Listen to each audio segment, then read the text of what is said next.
and welcome to this week's Hippie Hyena. So, got a bit of a strange one this week.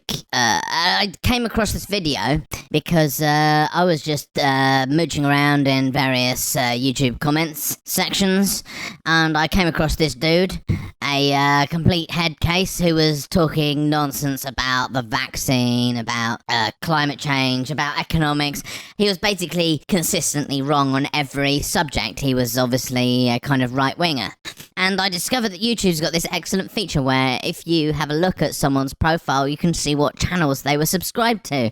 And that's where I came across this video today. And interestingly enough, most of the channels he was subscribed to were either sort of crazy Christian content, crazy right-wing content, the sort of thing that we've talked about before on this channel. But a couple of the channels he was subscribed to stood out to me because they were something we hadn't really talked about on this channel before, but it's something that I find hilarious, and it kind of goes with the whole kind of cultural space that the sort of political ideas that we talk about on this channel find their home in. What I'm talking about is the belief in the flat earth. The channel that I came across was a guy who aptly calls himself P-Brain. I'm not even joking. That's the name of his channel, and he's not sort of, the channel isn't a satire. He's real, and the people who watch his video really believe in the flat earth. But then if you're going to believe in things like trickle-down economics, then you might as well believe in the flat earth, to be quite frank. So let's jump into this video. In this one, he's got a bee in his bonnet about the horizon. All right, this is the conclusion of my little series here, Where's the Horizon? I had to put 2 videos out because I couldn't get anybody to tell me where the horizon was. You know, as far as ball earthers, I showed them this picture, and I said, where's the horizon? But they wouldn't commit, which is hilarious. Because if the red water level's present in the photo, and it's a real water level that somebody's using and not a picture that I put in, when someone showed that video like this from California, they were quick to jump on this and, yeah, the horizon dropped over there, P-Brain. Look at the horizon, it's so much lower. Okay, so this needs probably a bit of background for people who aren't sort of versed in the flat earth sort of world, or as I like to call it, the flat earth globe. So effectively, the horizon is kind of a problem for flat earthers because we can see it and it doesn't make sense on a flat earth. Because obviously the horizon is due to the curve of the earth going over the sort of our line of sight, disappearing behind itself. The earth's disappearing behind itself. That's very badly explained, but you know what I mean. So you can't see further than when it disappears over itself. So, but if it's flat, obviously you can just keep seeing. You could like just look and just see all the way, as long as it wasn't obstructed right across the disc to the other side. So the horizon is a big problem. It's a big problem for flat Earth. So they try and wriggle out of its existence in various ways. And that's what he's going for here. He is madly trying to debunk the horizon, which is something that we can obviously, all of us have observed at one point in our lives. This made more sense in the past, obviously, when people didn't realise how big the world is and that other countries exist, because then you could look and imagine that the horizon was the edge.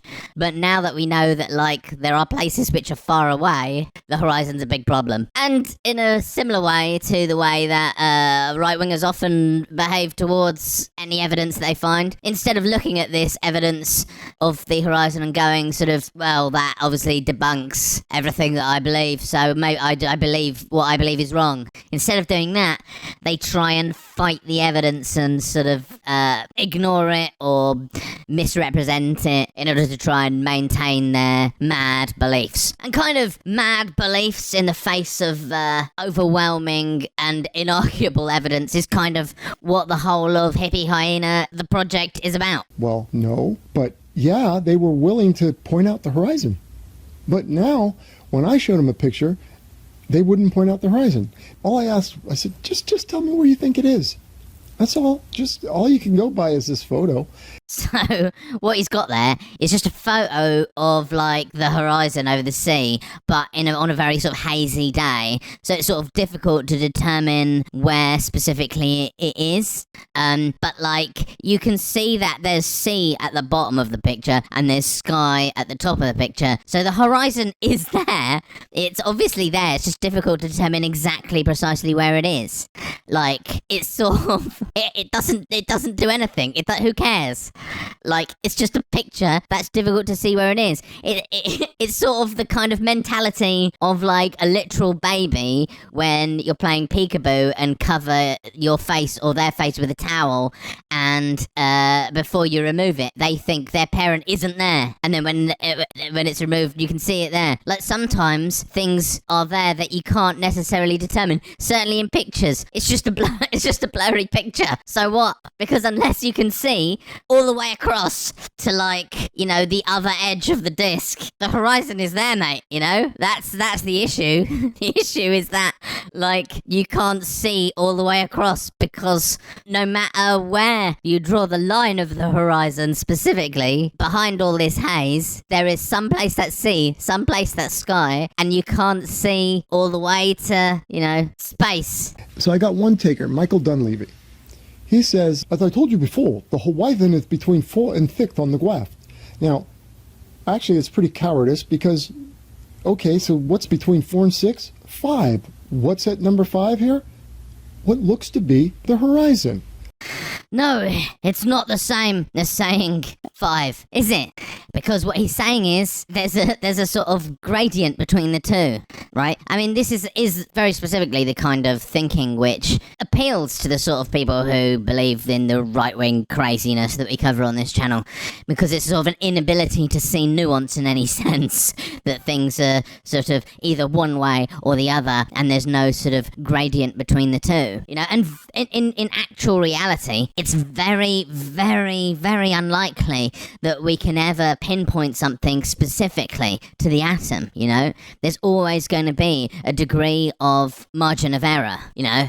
There's always going to be that, but we can know what that kind of margin of error is, for the most part, and you can't just go, well, you don't know this precisely, so we can ignore this entire body of knowledge, all of this data, because at one point there was something that was a kind of estimated number between two other numbers. Obviously what this guy is saying is that it's somewhere between those two, because there's a lot of haze, you know? And the fact is, unless he's saying the sea is continuing into the sky and the sky is sea, or the other way around, there's a horizon there. It doesn't matter specifically where. I also like to see this glorious thing, which is that in the flat earth community, they're continuing the age-old tradition of the right-wing community of saying something, that repeating something sensible that someone has said in a sort of silly voice without sort of really offering an argument as to why it's wrong, as a replacement for an argument. Great stuff. But he couldn't say it because he was afraid, okay? It's not about being afraid, you nincompoop. It's about being accurate. Because in this picture, the horizon isn't at a specific line. Because it's hazy. Because there's haze in front of it, you know? You can't quite see where the boundary is. But we know there's one there, as I said, because the sky isn't sea and the sea isn't sky, you dingleberry. I mean, it shouldn't surprise me by now, but it still does. The way that people can be staring at evidence directly in front of their face. The most obvious thing. And yet they're still able to just resolutely continue to deny it. Mountain shadow, like pictures like these, and them claiming that this is due to curvature, that the sun has gone down below the curvature and is shining upward. Therefore, the shadow is going upward onto the underside of clouds above the mountain. So here's a top tip for morons out there. If somebody says something to you that you don't understand, just sort of repeat it in a silly voice and then go on believing whatever else it is you believe. That seems to be the technique here. All shadows are cast downward. The shadow cast downward, right? Okay, so just a little refresher. Now, this picture is the same as this picture. So this picture on the left is the same as this picture on your right. It's just that this picture on the left is taken from about 10 miles away from the mountain on the ground. And just like these railroad tracks, these parallel railroad tracks will spread out as they approach you, right? This picture on the right is taken from the mountain. And just like looking down railroad tracks, they pinch off and they converge in the distance. So it's the same phenomenon, just two different points of view. Two different perspectives. Two different perspectives, P-Boy. Your perspective is not going to help you, P-Boy. Okay?